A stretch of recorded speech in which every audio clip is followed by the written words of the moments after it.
Boa noite, meus irmãos. Sejam todos muito bem-vindos e bem-vindas nessa casa de oração e trabalho. Que o amor de Cristo esteja sobre todos nós. Apresentando a mesa, estaremos a nossa irmã Fábia Ferraz, que é da Federação Espírita Pernambucana, fazendo a prece inicial, o nosso irmão Djalma, e essa que vos fala, eu me chamo Fátima, trabalhadora aqui da casa. Vamos aos avisos. Amanhã teremos a campanha do Quilo. Os irmãos que quiserem conhecer esse trabalho de amor serão todos muito bem-vindos. A preparação é aqui no centro e vamos para o Jequiá. No próximo dia 12 de agosto, às 15 horas, teremos o Cine Bezerra de Menezes, né, com o filme Darby, uma jovem sensitiva. O valor é R$5 e o ingresso está sendo vendido na nossa livraria em prol da reforma aqui da nossa casa, para que as nossas crianças elas possam retornar. Temos os estudos nas segundas-feiras, o livro dos médiuns, nas terças-feiras o estudo Céu e Inferno, com o nosso irmão Birajara. Todos os irmãos que se interessarem venham para os estudos, porque é maravilhoso você estudar e aprender sobre a doutrina, aprender sobre Jesus Cristo, não é? Que Jesus ele nos abençoa, ele sempre está conosco. Vou dar também os avisos do passe. Nas quartas-feiras é de 19 a 19h45, nas quintas-feiras é de 18h30 às 19h, nas sextas-feiras de 19h30 às 20 horas e aos sábados de 19 às 19h45. Agradecemos também a todos os voluntários e as pessoas que doaram ossos, verduras, para que a sopa fosse realizada hoje. Esse trabalho de amor também que nós fazemos com nossos irmãos. Vamos pedir para o irmão Djalma ele fazer a prece.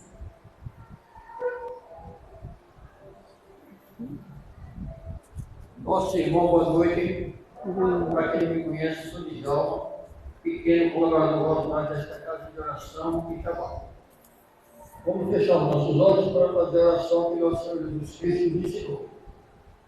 Pai nosso que estás no céu, santificado seja o vosso nome, venha a nós o vosso reino, seja feita a vossa vontade, assim na terra como no céu. O pão nosso de cada dia de hoje, perdoai a nossa dívida, se assim perdoamos nossos devedores. Não nos deixe cair em tentação, mas nos livre de todo o mal que assim seja. Passe na palavra, nossa irmã dirigente a mesa. Prorrogativa de prece do nosso irmão, eu dou por iniciado os trabalhos da noite de hoje. Mas antes de passar para a nossa palestrante Fábia, eu vou ler o exórdio no livro Caminho, Verdade e Vida, de Francisco Cândido Xavier, pelo Espírito Emmanuel. O item é o 83, Aflições. Mas alegrai-vos no fato de serdes participantes das aflições do Cristo. Se encontra em 1 Pedro, capítulo 4, versículo 13. É inegável que em vosso aprendizado terrestre atravessareis dias de inverno ríspido, em que será indispensável recorrer às provisões armazenadas no íntimo, nas colheitas dos dias de equilíbrio e abundância. Contemplareis o mundo na desilusão de amigos muito amados, como templo em ruínas, sob os embates de tormento cruel. As esperanças feneceram distantes, os sonhos permanecem pisados pelos ingratos. Os afeiçoados desaparecerão, uns pela indiferença, outros porque preferiram a integração no quadro dos interesses fugitivos do plano material. Quando surgir um dia assim em vossos horizontes, compelindo-vos a inquietação e a amargura, certo não vos será proibido chorar. Entretanto, é necessário não esquecerdes a divina companhia do Senhor Jesus. Supondes acaso que o Mestre dos Mestres habita uma esfera inacessível ao pensamento dos homens? Julgai porventura. Não receba o Salvador ingratidões e apodos por parte das criaturas humanas diariamente, antes de conhecermos o alheio mal que vos aflige, ele conhecia o nosso e sofria pelos nossos erros. Não olvidemos, portanto, que nas aflições é imprescindível tomar-lhe a sublime companhia e prosseguir avante com a sua necessidade e o seu bom ânimo. Que Deus seja louvado, e eu passo a palavra para a palestrante dessa noite, Fábia Ferrati.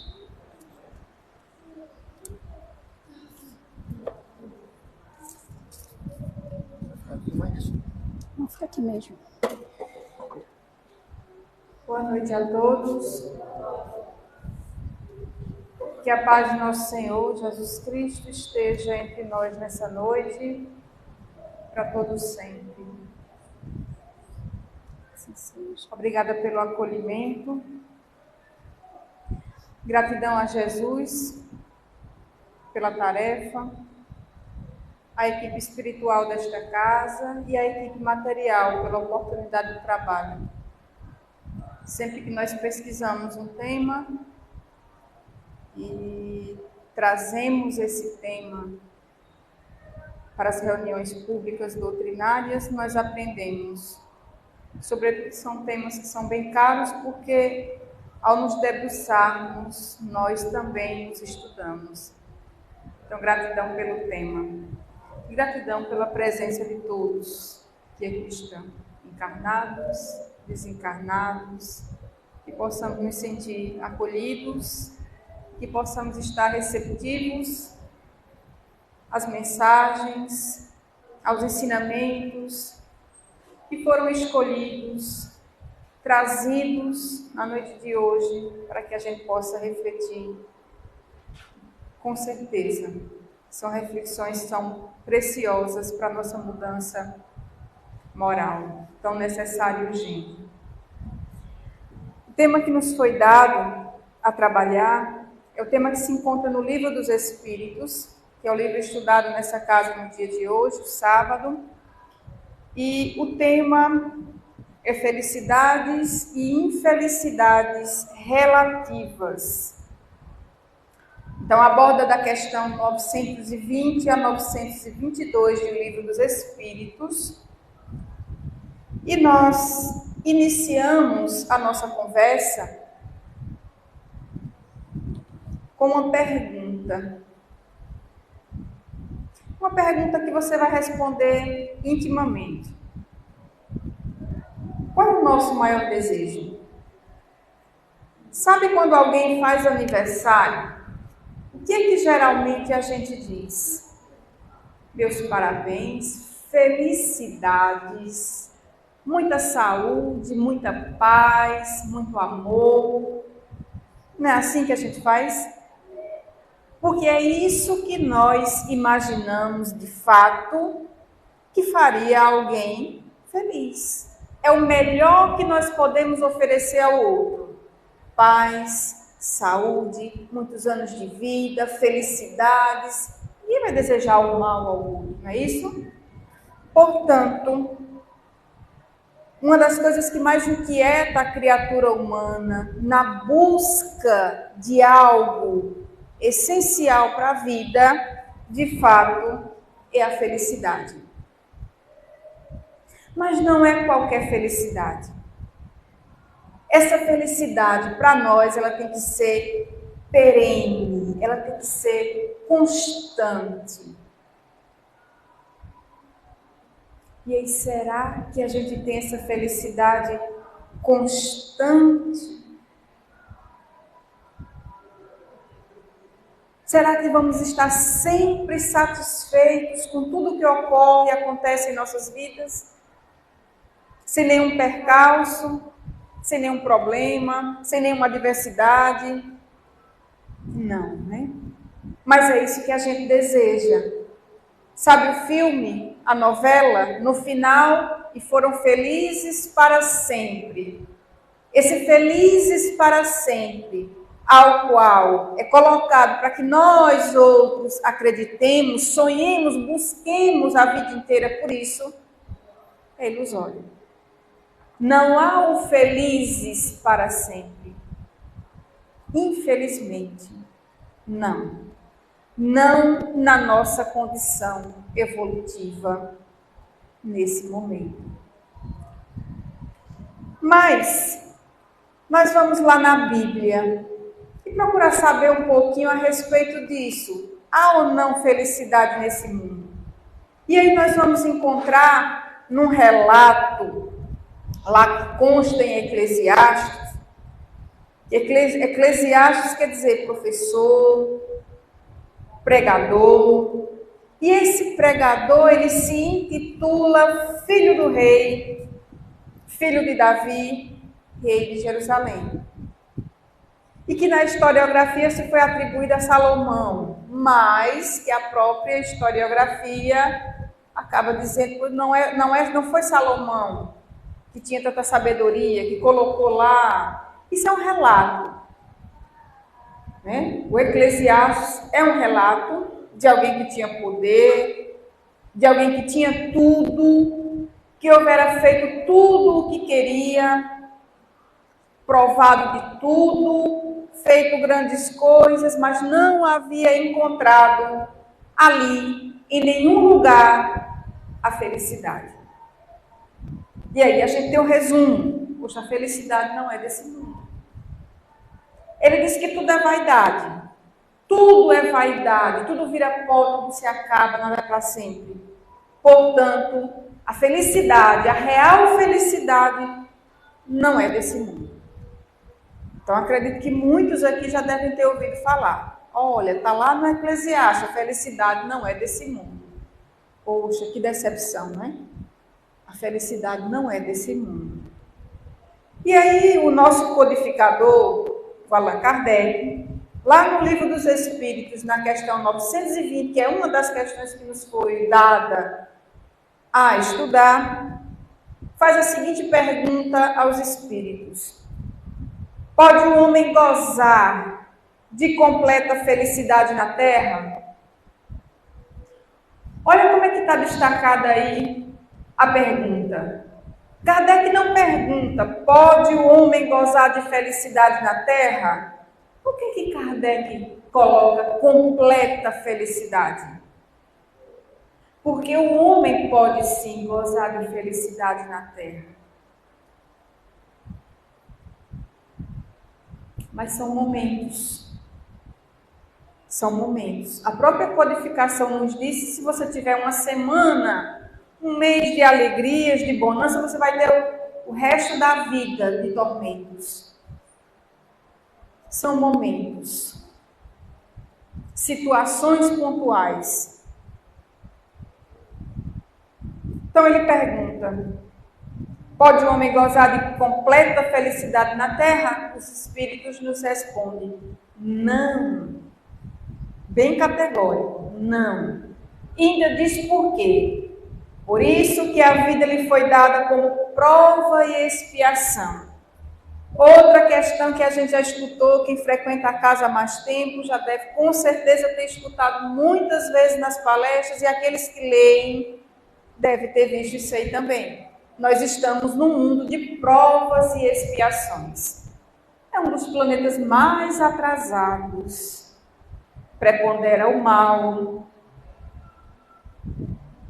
São espíritos que aqui estão rebeldes, renitentes no mal. É por isso que a gente anda de braços aí com tantos tormentos, com tanta violência, com tanta maldade, que a gente sai de casa com medo, volta, né, aliviado porque voltou bem. Que a gente liga a televisão e muitas vezes tudo que a gente vê no noticiário são notícias ruins. A gente está num mundo atrasado. Ainda muito atrasado. Então, por isso que a gente não tem como gozar de plena felicidade. Por quê? Porque de acordo com a nossa condição evolutiva neste planeta, não existem condições. Aí alguém vai dizer assim, poxa, me botaram no lugar errado. Me botaram no lugar errado. Não queria estar nesse planeta. Eu devia estar num planeta muito evoluído. Não, ninguém errou. Não se engane não, ninguém errou. Ninguém erra nessa situação. A gente está no lugar onde deveríamos estar convivendo com as pessoas que precisaríamos conviver. Não existe erro.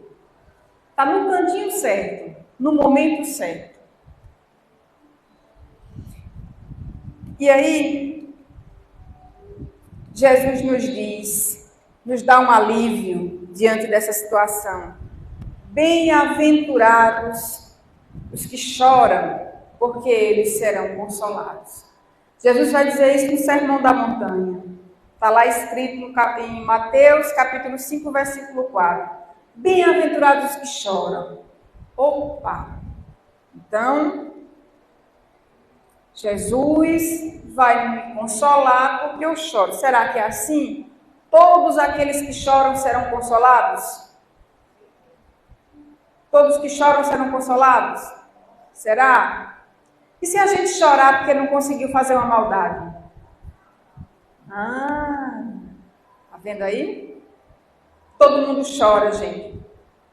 Todo mundo chora. Sem exceção. Todos nós choramos. Agora, de quem ele estava falando aqui? Ele estava falando daqueles que suportam. E, na verdade, ele está nos dizendo, suporta a tua situação. Suporta a tua cruz. Resignado até o final. E aí sim, tu serás consolado. Suporta. Bem-aventurados, felizes são aqueles que suportam sem murmurar. Mas quantos são de nós aqui que não reclamam? Difícil, né? Difícil não reclamar. Muito bem. Ao invés de nós nos resignarmos com as situações adversas que tocam para a gente, que não são por acaso, que ninguém errou, a nos trazer aquele sofrimento, problema de saúde, o problema do desemprego, o problema com um parente difícil. Tem erro não, gente. Está no cantinho certo. Mas ao invés da gente se resignar, suportar, chorar resignado, porque não nos é proibido chorar. Chorar resignado, está colocando para fora uma dor, mas a gente não reclama, não deve reclamar. O que a gente faz? A gente reclama. Reclama, e olha o que a gente faz nessa reclamação. A gente diz assim, mas eu sou infeliz. Eu sou tão infeliz. Sabe por que eu sou infeliz? A culpa é do outro. A culpa é do meu marido. A culpa é da minha esposa. A culpa é dos meus filhos. A culpa é do meu chefe. A culpa é da sociedade. A culpa é do presidente. É muito cômodo para nós colocar a culpa no outro para não assumir as nossas próprias deficiências, os nossos próprios erros. A gente coloca a culpa no outro. É tão fácil, né? Tem gente que é bem expert em colocar a culpa no outro. Tem gente que não assume erro, de forma alguma. A culpa sempre vai ser no outro. O erro está nítido. Claro, você cometeu, mas você não admite. Porque é mais fácil a gente colocar no outro. Como se a gente não errasse. E quando a gente é muito afoito, em vez de a gente colocar a culpa no outro, a gente coloca a culpa em Deus. Aí diz assim, é o meu destino. Foi o destino quem quis assim. Por que você está com esse problema de saúde? Foi o destino. Foi Deus que quis assim. como se o nosso Deus fosse um Deus punitivo, como se não houvesse motivo para tudo que acontece na nossa vida. E a gente esquece ou não tem o conhecimento que a doutrina espírita nos dá, de que o nosso destino somos nós mesmos que criamos. Nós tecemos o nosso destino, nós criamos o nosso destino cotidianamente, todos os dias, com as nossas ações, nossas palavras, nossos pensamentos, estamos criando o nosso destino constantemente. Constantemente. E aí, uma vez espíritas, quando nós não culpamos o outro e não ousamos a culpar a Deus, o que é que a gente faz? A gente diz assim: ai, mas eu sofro tanto. Eu acho que eu sofro porque na outra encarnação, vê como a gente é. Eu sofro porque na outra encarnação, é como se a gente estivesse dizendo assim: olha, eu estou sofrendo, mas eu estou sofrendo porque na outra vida eu não fui uma coisa muito boa. Só que eu voltei um anjo. Vê, nós que não somos flores que se cheirem, né? Nós ousamos achar que os nossos sofrimentos apenas acontecem, não, foi na outra encarnação, como se na outra encarnação não fôssemos nós que estivemos lá, mas outra pessoa. Bem assim, veja as estratégias que a gente usa para não assumir as culpas. Na outra encarnação, eu devo ter sido uma pessoa muito ruim, eu joguei pedra na cruz. Já escutaram isso? Joguei pedra na cruz. Por isso que eu sofro. Porque nessa eu sou um anjo de candura. Nessa eu não faço mal para ninguém. Sou uma pessoa muito boa. Veja, eu estou no centro todo dia, eu faço campanha do quilo, eu trabalho nisso, trabalho naquilo. Sou uma pessoa excelente. A gente precisa pensar sobre a nossa própria conduta. Pensar sobre quem nós somos de verdade. Porque enquanto a gente estiver pensando que os problemas que ocorrem na nossa vida, eles ocorrem por conta do outro, do destino que a gente acha que é Deus que impõe, sem que a gente tenha culpa nenhuma nisso, né? Na reencarnação, não sei de quanto, porque, não, mas eu sou tão boa hoje, tudo de bom devia estar acontecendo comigo. Esquece que as reencarnações são solidárias. A nossa própria consciência que pede para se quitar diante das leis divinas. E a gente não consegue ser feliz enquanto a gente não quita isso. Mas a gente está aqui, né? Está todo mundo aqui. Quem a gente está vendo aqui uns aos outros, encarnados, os desencarnados apenas aqueles que têm essa condição, os veem.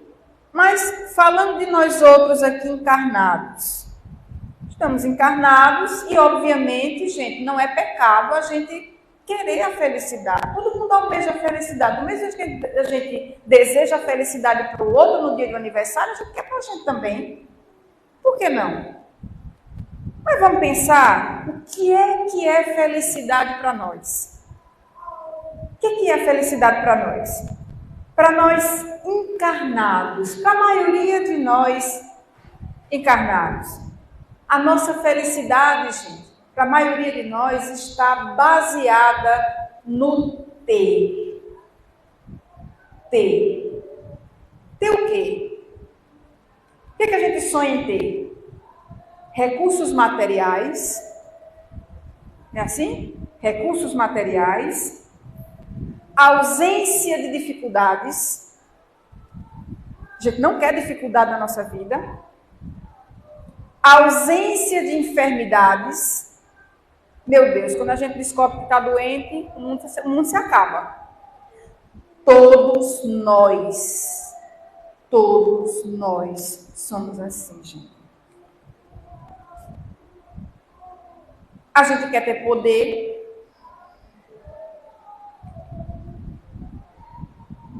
títulos, honras, influência, prestígio,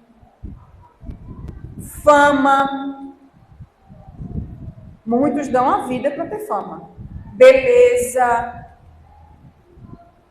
Juventude. Quem é que não queria ficar jovem assim, até o dia do desencarne, sem sentir dor, sem ter que estar se arrastando na muleta, tem diz que mal consegue se levantar direito. Dói tudo. Até o fio do cabelo dói. Quem é que não queria ter a juventude, pular, saltar, fazer o que quiser sem ter problema?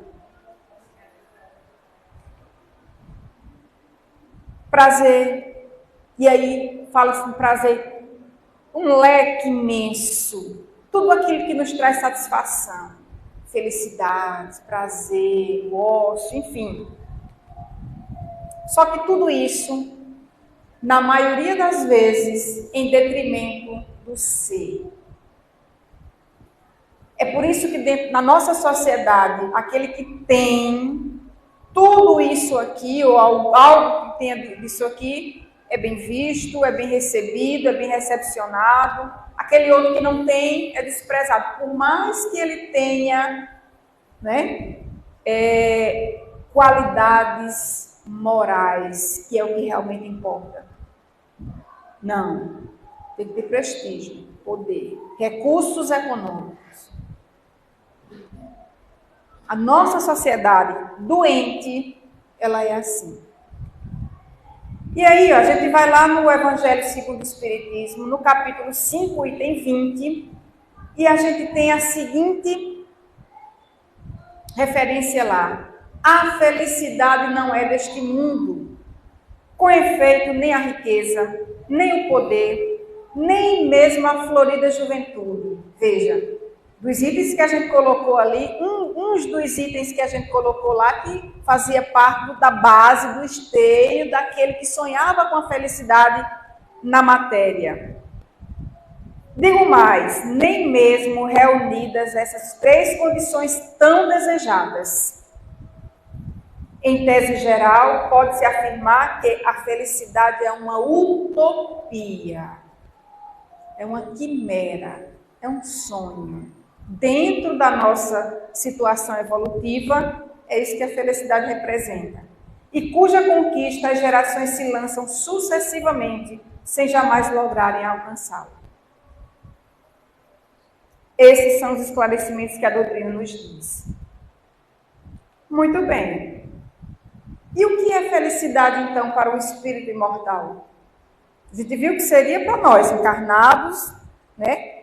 Sob o jugo da matéria, mas para o espírito imortal, o que seria essa felicidade? A felicidade está baseada não no ter, mas no ser. Justamente aquilo que a nossa sociedade despreza.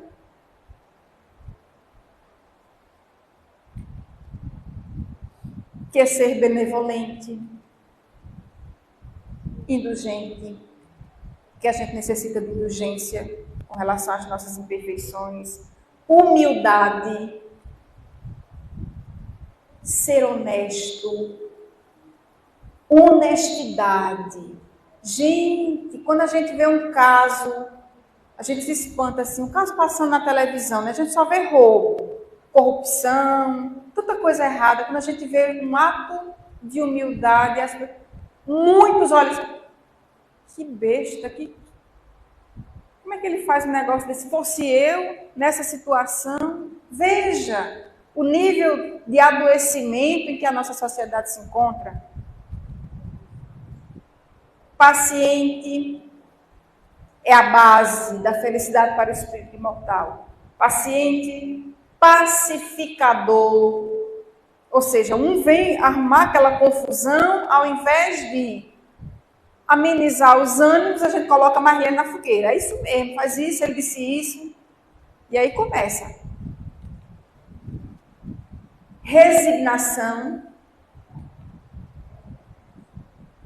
labor, trabalho. O trabalho dignifica o homem. Vivemos numa sociedade em que trabalho é coisa pesada, chata. Mal sabe a gente que o trabalho nos dignifica, nos honra, ajuda a desenvolver a nossa inteligência. e muitas outras qualidades morais. Respeito, comedimento, ser comedido, né? Amoroso, abnegado. Veja quantas qualidades difíceis de cultivar, que são joias e que são justamente isso que nós vamos levar, porque lá no túmulo não cabe a casa, o carro, o apartamento, o cachorro, o cavalo, o avião, a casa de praia, o prédio, não cabe. Tem como caber. Muito bem. Lá no Livro dos Espíritos, questão 920, complementando, os Espíritos, aquela pergunta que Kardec fez, pode o homem gozar de completa felicidade? Os Espíritos responderam, a gente viu lá na frente, não, por isso que a vida lhe foi dada como prova e expiação. Beleza, mas eles completam. Dele, porém, depende a suavização de seus males e o ser tão feliz quanto possível na terra. Olha que informação preciosa. Eles dizem que não é possível, não tem condição da gente ter a felicidade completa, mas nós podemos amenizar. Nós podemos ser tão felizes quanto for possível aqui na terra. Então, a gente entende que sim, a felicidade e a infelicidade, elas são relativas. O homem é quase sempre obreiro da sua própria infelicidade, praticando a lei de Deus, a muitos males evitará e proporcionará a si mesmo felicidade tão grande quanto comporte a existência grosseira. Isso está lá no capítulo 1, 921 é a questão. Questão também que nos foi dada a estudar. E ele diz, olha, renascemos na terra, esse é um livro, perdoe aí, gente. Renascemos na terra com as forças desequilibradas do nosso pretérito para as tarefas de reajuste. Entretanto, lembremos-nos do ensinamento do Mestre, vigiando e orando para não sucumbirmos às tentações, de vez que vale mais chorar, né, do que o sofrimento, né, diante dos males que houvermos praticado. Né? Porque os males que nós praticamos, a gente sabe que a gente vai ter a colheita. Está no livro Fonte e Vida, tá, gente? E aí, lá no Evangelho, a gente traz a seguinte informação. Malgrado as vicissitudes que formam o cortejo inevitável da vida terrena, poderia ele, o homem, pelo menos gozar de relativa felicidade, se não procurasse nas coisas perecíveis, em vez de procurar a paz do coração, única felicidade real neste mundo. Ele se mostra ávido de tudo o que agitará e o turbará. E coisa singular, o homem, como que de incerto, cria para si tormentos que está nas suas mãos evitar.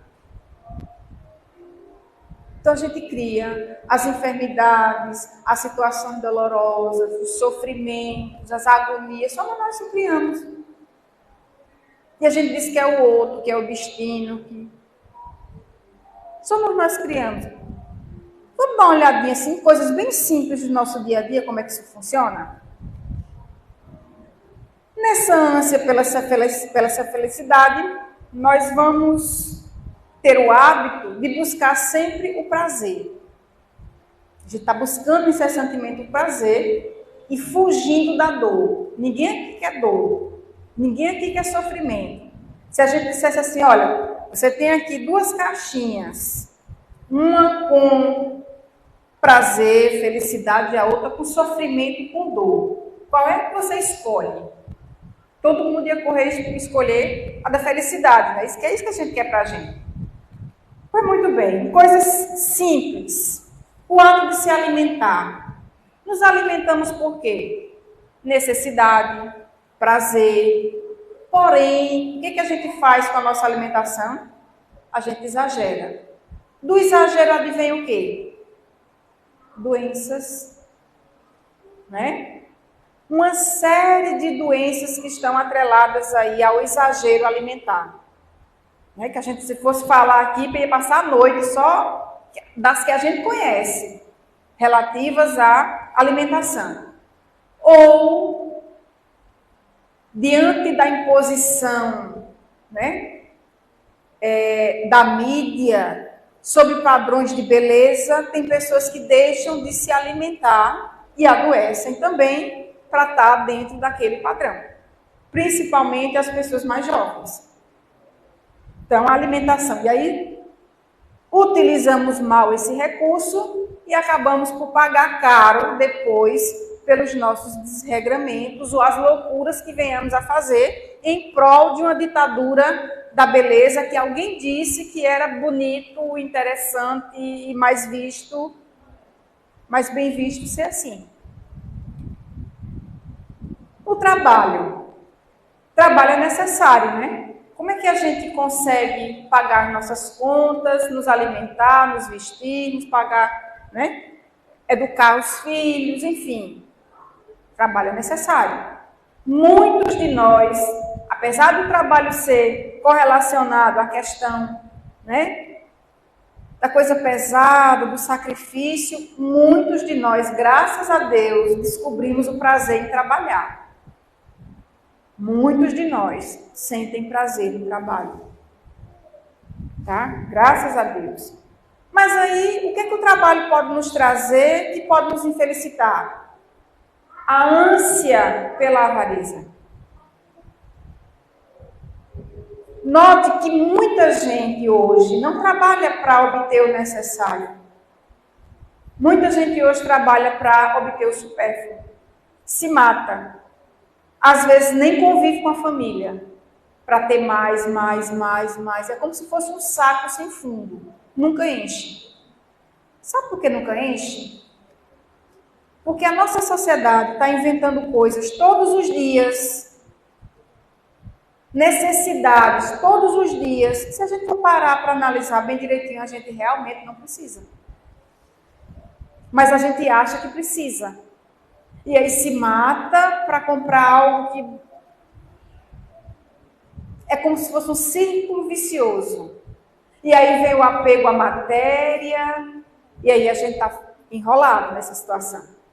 A gente está numa situação muito difícil se a gente for se deixar levar por essa ânsia de acumular coisas que no final das contas a gente não vai levar para lugar nenhum. E se muito acumular, quando a gente parte dessa para outra, né, a gente vai deixar confusão entre os familiares. Confusão entre os familiares. Descanso ou lazer. É bom descanso, né? Férias, é uma beleza. Quando a gente entra de férias, a gente está assim, né? Feliz. Depois de passar dos 15 primeiros dias, que são aqueles dias que você resolve tudo na sua vida, eita, agora eu vou aproveitar para fazer isso, aquilo outro, que eu não conseguia fazer quando estava trabalhando, vou fazer agora. Quando passa o 15º dia, que geralmente a gente não vai ter dinheiro para viajar o mês todo, né? Aí a gente está em casa. E agora? Aí dá aquela agonia. A vontade de voltar de novo para o trabalho, né? Você fica sem ter o que fazer em casa. E aí, vou fazer o quê? O tempo não passa. Vendo? Mas há pessoas que se comprazem nesse descanso demorado, nesse ócio, nesse lazer, ao ponto de ser inimigo do trabalho. E aí não se qualifica, não busca se aperfeiçoar, se aprimorar. E o que é que acontece? Vai ficando para trás no mercado de trabalho, daqui a pouco não arruma mais nada. E aí? Se felicita porque não tem, muitas vezes, nem a condição de subsistir. Porque não tem a coragem para o trabalho. O auto-amor, né? Aí a gente tem o auto-amor. É preciso que a gente ame a gente? Sim, é necessário. Mas tem gente que ama tanto assim que esquece do resto. Primeiro eu, segundo eu, terceiro eu, quarto eu, quinto eu. Já ouviram isso? É o egoísmo. Tudo é para mim. Tudo sou eu. Ninguém pode fazer nada comigo porque é o nosso orgulho. Né? Ou quando a gente tem um amor, veja que eu coloquei amor aí entre aspas, que a gente não sabe o que é isso ainda não, gente. Amor ao outro, né? Aí o amor ao outro, a gente diz que ama o outro, mas nada, a gente não ama, é posse, é meu, é minha. E aí não aceita que se divorcie, não aceita que se tenha amigos, é a posse. E aí a gente tem as brigas, os crimes passionais. Olha o que a gente arruma com a nossa forma doente de amar. Então, gente, a gente compreende que tudo a gente precisa ter equilíbrio, para que a gente não gere tormentos voluntários. Por quê? Porque os nossos abusos levam fatalmente à necessidade de reparação dos prejuízos causados por nós, a nós mesmos e aos outros, através da lei de ação e reação. É isso. E aí, gente, aquela mensagenzinha lá de Emmanuel, que tinha ficado lá na outra páginazinha, só para complementar aqui do Fonte Viva. Renascemos na Terra com as forças desequilibradas de nosso pretérito para as tarefas de reajuste. Entretanto, lembramos do ensinamento do Mestre, vigiando e orando, para não sucumbirmos às tentações, de vez que mais vale chorar sobre os aguilhões da resistência que sorrir sobre os narcóticos da queda. Essa é a orientação que o Emmanuel nos diz. Mas antes a gente se resigne, se controle diante daquela tentação, diante daquela situação, do que depois a gente chorar, né, pelo que poderia ter se segurado, pelo que poderia ter feito ele de outra forma. Né? Por quê? Porque quando nós nos desequilibramos diante dessas questões, o que pode acontecer conosco? Nos inconformarmos com relação à nossa vida. O que é isso? É a incapacidade que nós vamos ter de aceitar o que temos e de ser quem somos.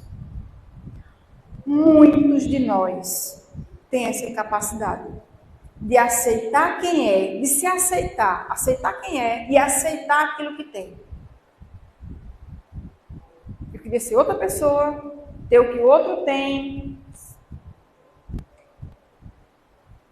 Principalmente no mundo que nós vivemos, de tanto exibicionismo, de tantas ilusões em redes sociais.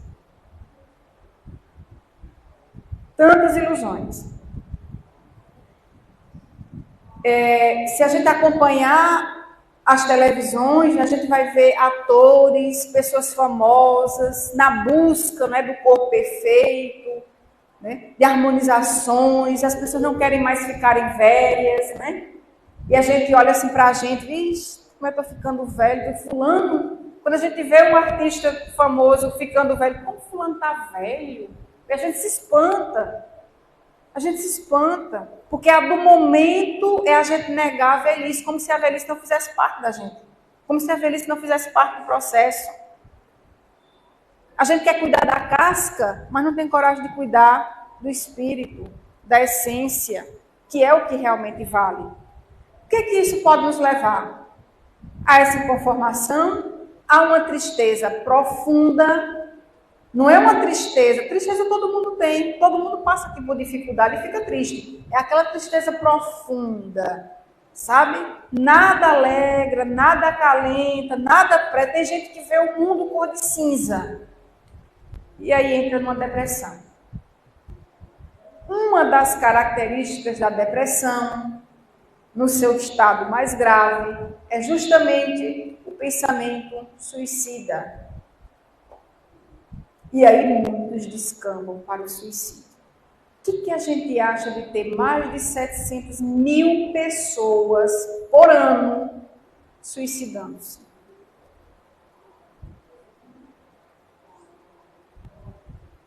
Calamidade, gente. É quase uma epidemia.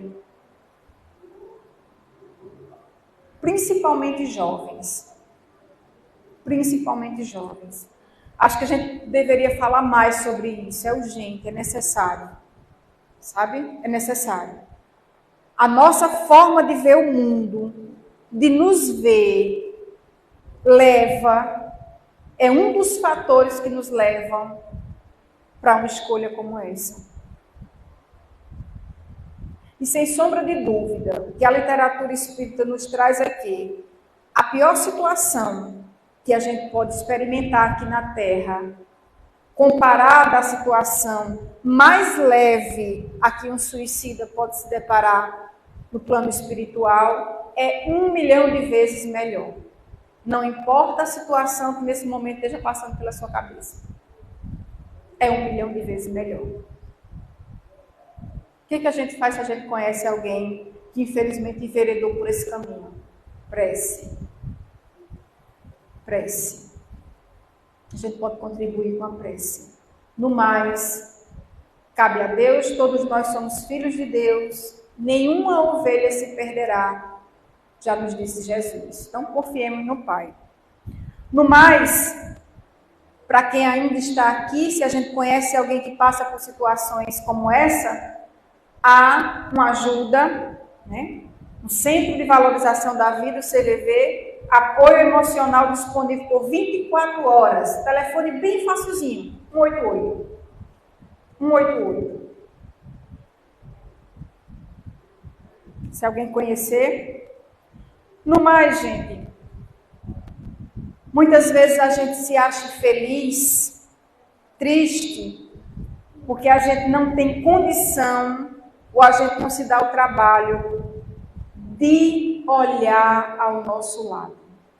O nosso egoísmo, ele é tão grande, mas tão grande, que a gente não consegue enxergar a situação do outro. Muitas vezes a gente reclama da comida, tem gente que não tem o que comer. Reclama de uma dor de cabeça, tem gente que está dentro de um hospital, um estado terminal. Reclama do sapato, tem gente que queria um pé. E não tem. Reclama porque tem que comprar um óculos, porque o óculos está caro. Tem gente que queria enxergar.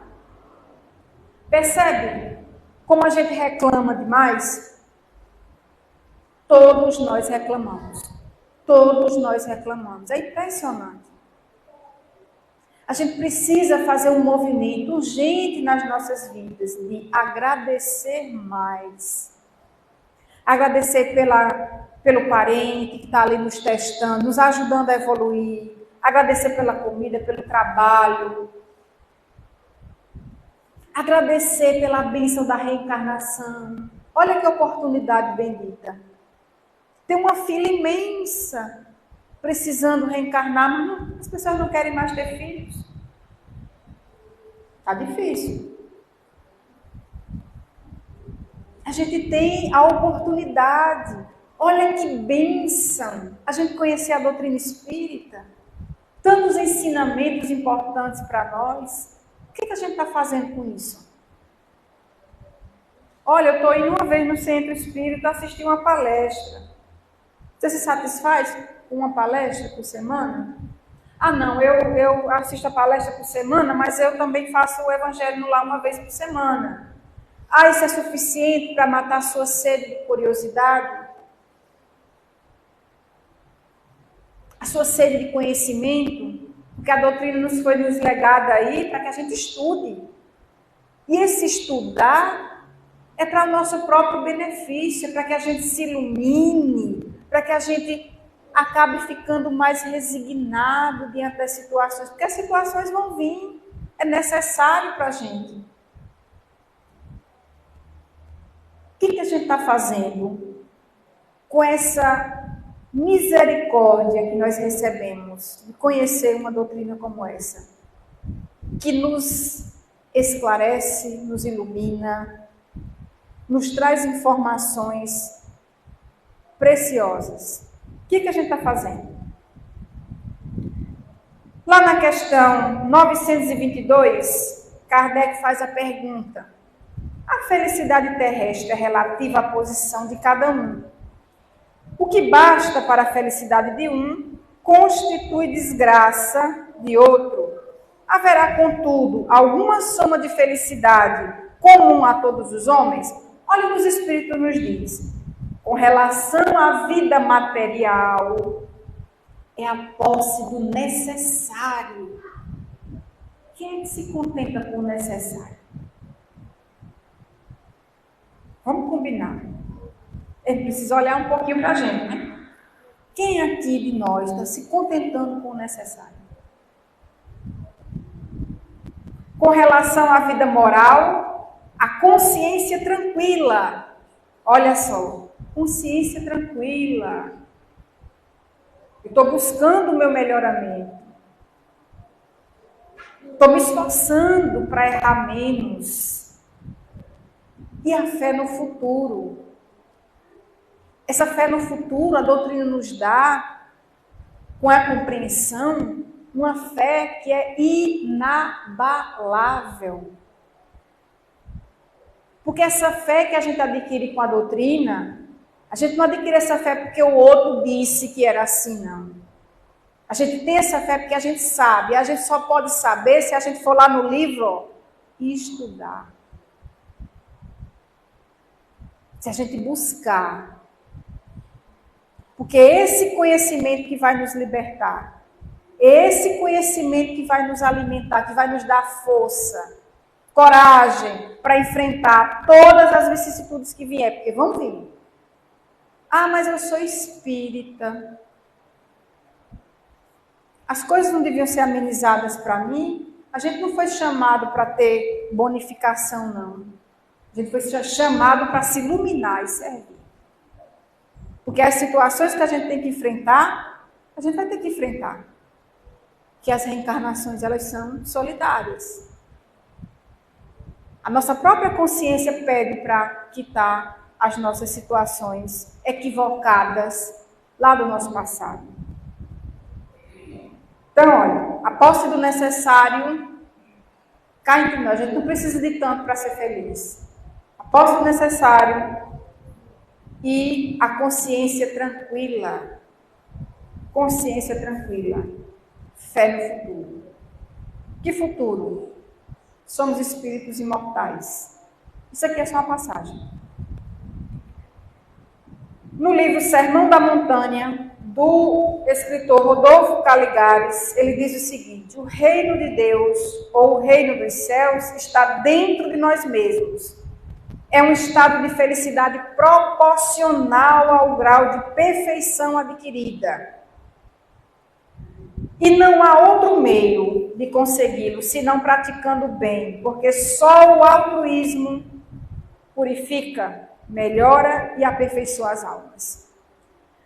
A nossa felicidade depende da nossa evolução espiritual, da nossa busca pela perfeição.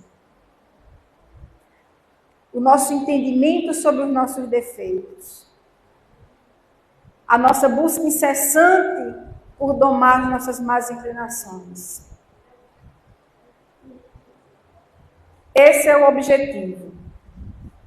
E aí no livro Jesus no Lar, psicografia de Chico Xavier e do Espírito Emmanuel, a gente tem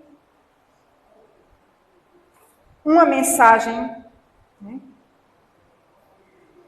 aqui que fala sobre a receita de felicidade. E que a gente vai ler? Jesus que fala a um dos discípulos. Capítulo 19. A receita da felicidade.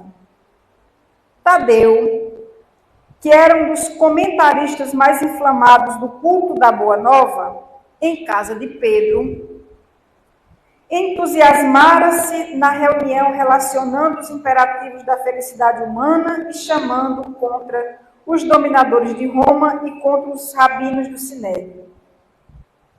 E clamando contra os dominadores de Roma e contra os rabinos do Sinédrio. Essa história se passa na casa de Pedro. Tocado de indisfarçável revolta, dissertou largamente sobre a discórdia e o sofrimento reinante do povo, situando-lhes a causa das deficiências políticas da época. E depois que expendeu várias considerações preciosas acerca do assunto, Jesus perguntou-lhe: Tadeu, como interpreta você a felicidade? Senhor, a felicidade é a paz de todos, respondeu Tadeu. Aí o Cristo estampou significativa expressão fisionômica e ponderou: sim, Tadeu, isso não desconheço. Entretanto, estimaria saber como você se sentiria realmente feliz. O discípulo, com algum acanhamento, enunciou: mestre, suponho que atingiria a suprema tranquilidade se pudesse alcançar a compreensão dos outros. Desejo para esse fim que o próximo me não despreze as intenções mais puras. Sei que erro, muitas vezes, porque sou humano. Entretanto, ficaria contente se aqueles que convivem comigo me reconhecessem o sincero propósito de acertar. Respiraria abençoado júbilo se pudesse confiar em meus semelhantes, deles recebendo a justa consideração de que me sinta credor em face da elevação do meu ideal. Suspiro pelo respeito de todos, para que eu possa trabalhar sem impedimentos. Regozijar-me-ia se a maledicência me esquecesse. Vivo na expectativa da cordialidade alheia e julgo que o mundo seria um paraíso se as pessoas da estrada comum se tratassem de acordo com o meu anseio honesto de ser atacado pelos demais. A indiferença e a calúnia doem-me no coração. Creio que o sarcasmo e a suspeita foram organizados pelos espíritos das trevas para tormento das criaturas. A impiedade é um fel, quando dirigida contra mim. A maldade é um fantasma de dor quando se põe ao meu encontro. Em razão de tudo isso, senti-me venturoso se os meus parentes afeiçoados e conterrâneos me buscassem, não pelo que aparento ser nas imperfeições do corpo, mas pelo conteúdo de boa vontade que presumo conservar em minha alma. Acima de tudo, Senhor, estaria sumamente satisfeito se quantos me peregrinam comigo me concedessem direito de experimentar livremente o meu gênero de felicidade pessoal, desde que me sinta aprovado pelo Código do Bem, no campo de minha consciência, sem ironias e críticas descabidas. Todas essas questões aqui é tudo que a gente queria para a gente. Com certeza teríamos paz, né? Muita coisa a gente tiraria no caminho. Resumindo, aí ele resume: mestre, eu queria ser compreendido. Quem não quer?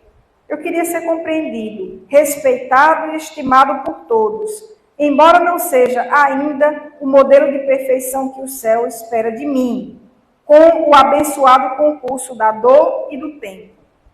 Calou-se o apóstolo e esboçou-se na sala singela um contido movimento de curiosidade ante a opinião que o Cristo adotaria. Alguns dos companheiros esperavam que o amigo celeste usasse o verbo em cumprida dissertação, mas o mestre fixou os olhos muito límpidos no discípulo e falou com franqueza e doçura: Tadeu, Se você procura, então, a alegria e a felicidade do mundo inteiro, proceda para com os outros, como deseja que os outros procedam para com você. E caminhando cada homem nessa mesma norma, muito breve estenderemos na terra as glórias do paraíso. Ou seja, para que nós tenhamos a paz, a compreensão, a felicidade, o amparo, o amor, a educação, o respeito, o perdão, é preciso que nós façamos um movimento de realizarmos isso. Não esperar pelo outro. Porque Jesus aqui foi claro, que é o segundo mandamento, foi claro. Ama o outro como a ti mesmo. Faz ao outro aquilo que tu queres que o outro te faça. E não fazes ao outro aquilo que tu não queres que os outros te façam. Simples assim. Simples assim. A gente está num mundo de provas e expiações, sofrendo as situações que nós sofremos porque nós ainda não aprendemos a amar. Ainda não aprendemos a fazer esse movimento. É por isso que a gente está ainda nessa situação. Mas todos nós estamos fadados à felicidade, que encontraremos quando de fato nós estivermos num mundo feliz. Um tempinho mais à frente, estamos caminhando, mas já estamos aqui, ouvindo as lições do Cristo. E, por finalizar, uma mensagem dele. Vinde a mim todos que estáis cansados e sobrecarregados, e eu vos aliviarei. De que alívio Jesus está nos falando? Da compreensão que nós devemos ter com relação à vida de acordo com os seus ensinamentos e nos moldarmos a isso. Nos resignarmos, buscarmos realizar esse movimento de segui-lo em seus ensinamentos, no que ele nos ensinou. Amar ao outro como a nós mesmos. Nós conseguirmos fazer esse movimento de fato, nós seremos aliviados. Porque quando a gente sabe que isso aqui é passageiro, que toda dor e sofrimento que a gente experimente aqui vai ter um fim, que somos espíritos imortais, fadados a essa perfeição, tudo que nos acontece aqui fica mais leve, fica mais suportável. E é esse alívio que o Cristo nos traz. Conhece a verdade e a verdade te libertará de ti mesmo, das tuas amarras, dos teus preconceitos, das tuas dores. Gratidão pela paciência. Que Deus nos abençoe. Muita paz a todos.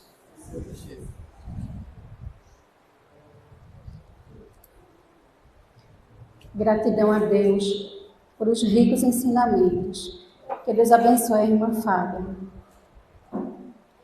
Amado Jesus, te agradecemos por essa rica oportunidade de estar aqui em tua casa, aprendendo do teu evangelho, Senhor. Tu sois o caminho, a verdade e a vida. Quando nós aprendemos de ti, não somos mais os mesmos.